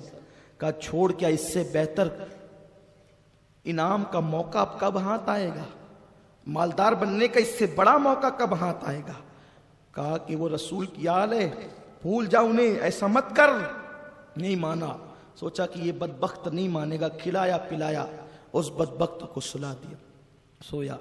ادھر کمرے پہ تالا ڈال دیا. لیکن ہائے رے تقدیر, ہائے رے تقدیر, اللہ کا امتحان, اللہ کی آزمائش. خدا کی جب آزمائش ہوتی ہے تو پھر ایسا ہی ہوتا ہے. اللہ اکبر. دونوں بھائی رات کے آخری پہر میں روتے ہوئے اٹھے, ایک دوسرے سے بلکتے بلک کے رو رہے ہیں. وہ اٹھا, حارث کہتا ہے کہ رونے کی آواز کیسی؟ کہا بازو کے بچے رو رہے ہوں گے, پڑوس کے سو جا. کہا نہیں یہ ہمارے گھر سے آتی ہے. وہ بی بی جب دروازے کے قریب پہنچی تو بچے دونوں آپس میں گلے مل مل کے رو رہے تھے. محمد ابراہیم سے کہتے تھے بھائی اب مرنے کے لیے تیار ہو جاؤ, شہید ہونے کے لیے تیاری کر لو, کیونکہ میں نے خواب دیکھا حوض کوثر پر دادی فاطمہ ہے, چچا امام حسن ہے, دادا مولا علی ہے, سید الانبیاء ہے, اور بابا مسلم ابن عقیل بھی ہے. نانا جان کہتے ہیں مسلم اکیلے اکیلے آ گئے, بچوں کو پریشان کہاں چھوڑ دیا. بھائی جب حضور نے یہ کہا, نانا نے یہ کہا, میرے بچے کہاں ہیں؟ مسلم میرے بچوں کو کہاں چھوڑ آئے ہو؟ غیب داں نبی نے جب یہ پوچھا، مسلم ابن عقیل کہتے ہیں حضور بس صبح کا سویرا نمودار ہوگا، وہ بھی عنقریب آنے والے ہیں حضور، وہ بھی آ کر کے مچلیں گے آپ کے دامن سے۔ بھائی میں نے خواب دیکھا اس لیے شہادت کے لیے تیار ہو جاؤ۔ چھوٹا بھائی کہتے ہیں بھیا میں نے بھی یہی دیکھا۔ رونے لگے ایک دوسرے کو پکڑ کے، ہائے میری امی، ہائے ماں کی ممتا، ہائے ماں کا پیار، مدینے کی راحتیں۔ بچے رو رہے تھے، وہ اٹھ کر کے آیا، دیکھا بچے رو رہے ہیں، پوچھا کون ہو تم؟ انہوں نے سوچا کہ یہ تو اہل بیت کے محبوں کا گھر ہے، کہہ دیا مسلم ابن عقیل کے بچے۔ اتنا سننا تھا، اچھا میں تو ڈھونڈتے ڈھونڈتے تھک رہا ہوں، میرا گھوڑا مر رہا ہے، اور تم لوگ میرے گھر میں آرام سے بیٹھے ہو، عیش کر رہے ہو۔ ان کے چہرے پہ تماچے لگائے۔ بیوی نے پکڑا، ایسا نہ کر، کل قیامت کے دن ان کے نانا کو کیا جواب دے گا؟ رسول اللہ کا کلمہ پڑھتا ہے، شرم کر شرم کر۔ اس نے کہا بیوی جوڑے اور گھوڑے ملیں گے، مال و دولت ملے گا، ان بچوں کے عوض میں دونوں کو باندھ دیا۔ صبح کا انتظار کرنے لگا، بیوی تڑپتی رہی، اس کو بھی مار کر بے ہوش کر دیا۔ پھر وہ صبح آئی، لرزتی ہوئی صبح، وہ صبح جو خون سے رنگین تھی۔ جب صبح کا وقت آیا وہ اٹھا، اس بدبخت نے کہا اگر میں ابن زیاد کے پاس لے جاؤں گا کوفہ والے انہیں چھین نہ لے۔ انہیں پکڑا اور زلفوں کے بل گھسیٹتے ہوئے فرات کے کنارے کی طرف لے گیا۔ بیوی تو بے ہوش پڑی ہوئی تھی۔ اس کے بعد جب یہ فرات کے کنارے پر پہنچا، بیوی کو ہوش آیا، دیکھا کہ بچے نہیں، نکلتی ہوئی دوڑتی ڈھونڈتی ڈھونڈتی پہنچی تو فرات کے کنارے پر دونوں شہزادے کھڑے تھے، دونوں کے ہاتھوں میں رسیاں تھیں، اور کہا بچوں اب مرنے کے لیے تیار ہو جاؤ۔ دونوں شہزادے کہتے ہیں ہم پہ رحم کرو، ہم پہ رحم کرو، ہم یتیم ہیں، ہمارے بچپنے پہ رحم کرو۔ لیکن ان ظالم کو رحم نہ آیا، اس نے تلوار جیسے اٹھائی، بیوی اس کا بیٹا اس کی کنیز آ پہنچی، بیوی بیچ میں آئی، اسے پھر مارا، زخمی کیا، بیٹا بیچ میں آیا، اس کے دو ٹکڑے کر دیے دنیا کی لالچ میں، اور جب مارنے کے لیے تیار ہوا کنیز کو بھی مار ڈالا، بیٹے کو بھی، بیوی کو زخمی کر دیا۔ جب مارنے کی بات آئی تو چھوٹا بھائی کہتا حارث اب اگر قتل ہی کرنا ہے تو پہلے مجھے قتل کر، میرے بھائی کو نہ کر، میں اپنے بھائی کا صدمہ نہ دیکھ سکوں گا۔ بڑا بھائی کہتا پہلے مجھے قتل کر، میں اپنے چھوٹے بھائی کا صدمہ نہ دیکھ سکوں گا۔ اور ظالم نے ہنستے ہوئے تیور چڑھائے۔ ہائے ہائے، تصور کریں، فاطمہ کی روح مچلنے لگی، فرش سے عرش تک، کبھی اوپر سے نیچے، نیچے سے اوپر۔ یا رسول اللہ اشارہ کرے میں عرش کو ہلا دوں۔ حضور نے کہا فاطمہ امتحان ہے، خبردار صبر کرے۔ مولا علی کے ہاتھ میں ذوالفقار حیدری ہے، روح علی تڑپ رہی ہے، حضور اشارہ کریں تو زمین میں زلزلے آ جائیں، لیکن اللہ کے حبیب فرماتے ہیں اللہ کی مرضی ہے، صبر کرو۔ جبریل دم بخود ہے، آسمان کی آنکھیں پھٹی کے پھٹی ہے، کیا ہونے جا رہا ہے؟ اللہ اکبر۔ چھوٹے چھوٹے بچوں کی تو قربانی، جانوروں کے چھوٹے بچوں کی قربانی بھی منع ہے۔ 6 سال اور 8 سال کے بچوں پہ تلوار اٹھتی ہے، بس امتحان ہے خدا کا۔ دونوں بھائی ایک دوسرے کے گلے ملتے ہیں، ایک وار میں دونوں شہزادے کی گردن اڑا دی جاتی ہے، بچوں کی سر خون میں تڑپنے لگتے ہیں۔ آسمان کی آنکھیں جھپک گئی، زمین پہ لرزہ طاری ہو گیا، اور اس کے بعد دونوں کے لاشوں کو دریائے فرات میں ڈال دیا گیا۔ خوشی سے حارث لے کر کے چلا، ابن زیاد آج میری منہ مانگی قیمت دے، تیرے دشمنوں کا سر لائے۔ اس نے کہا کیا لائے؟ کیا لائے ہو؟ رکھو تو صحیح۔ کہا مسلم کے بیٹوں کا سر۔ کہاں ملے تجھے؟ کہا کہ وہ تو میرے گھر آ گئے تھے۔ کہا میں نے یزید کو لکھا ہے کہ وہ میرے پاس قید ہیں، زندہ بھیجو یا قتل کر دو۔ اگر اس نے کہا زندہ بھیج تو میں کیا جواب دوں گا؟ تو نے مجھ سے پوچھا کیوں نہیں؟ میرے پاس لا کے دیتا، میں جو چاہتا کرتا۔ اس نے کہا کہ اگر میں لاتا تو لوگ مجھ سے چھین لیتے. تو کہا چھیننے کا خوف تھا تو مجھے اطلاع کرتا, میں فوج بھیجتا اور فوج بھیج کر کے جو ہے بچوں کو منگا لیتا. کون مزاحمت کرتا؟ ظالم. اب میں یزید کو منہ کیا دکھاؤں گا, وہ تو میری خبر لے گا. اس لیے اب تیرا انجام یہ ہے کہ تجھے بھی قتل کیا جائے. دیکھا اہل بیت کی دشمنی کا انجام, نبی کے آل کے ساتھ غداری کا انجام. اس کو پکڑایا, ایک محب اہل بیت سے کہا لے جا, اسے بھی وہی قتل کر دے جا بچوں کو قتل کیا تھا. اور اس کے بعد جب لے کر کے وہ وہاں پہنچا ہے تو وہاں لاشیں پڑی ہوئی تھی, اور شہزادوں کی لاشیں تو دریائے فرات میں ڈوب چکی تھی. لیکن جیسے ہی وہ سر لائے گئے, سبحان اللہ, جیسے ہی وہ سر لائے گئے فرات کے کنارے اور حارث کو قتل کیا گیا, تو وہ سر جیسے ہی فرات کے کنارے لائے گئے, وہ لاشوں کی کرامت یوں ظاہر ہوئی کہ وہ لاشیں پھر اوپر کو تیرنے لگی. اور جب اوپر کو تیرنے لگی تو وہ لاشیں نکالی گئی اور پھر ان کو جو ہے وہ دفن کیا گیا. آج بھی محمد و ابراہیم کی قبر وہاں موجود ہے. فقیر کو شرف حاصل ہے اس بارگاہ کی حضوری کا. آج بھی وہاں پر ایسا لگتا ہے جیسے محمد و ابراہیم ابھی بھی گلے مل کر کے کوفہ والوں کی شکایت کر رہے ہیں. اللہ تعالیٰ ان کے مزارات پر رحمتوں کا نزول فرمائے اور اللہ تعالیٰ ان کی برکتوں سے مالا مال فرمائے. وما علینا الا البلاغ. السلام علیکم. رسالت کے پروانوں ہر سنیچر کو بعد نماز عشاء سنی دعوت اسلامی کے عالمی مرکز اسماعیل حبیب مسجد میں سنی اجتماع ہوتا ہے. آپ حضرات پابندی کے ساتھ اس میں شرکت فرمائیں. سنی دعوت اسلامی کی website sunni dawat islami.net پر وزٹ کریں اور بہت ساری دینی معلومات حاصل کریں.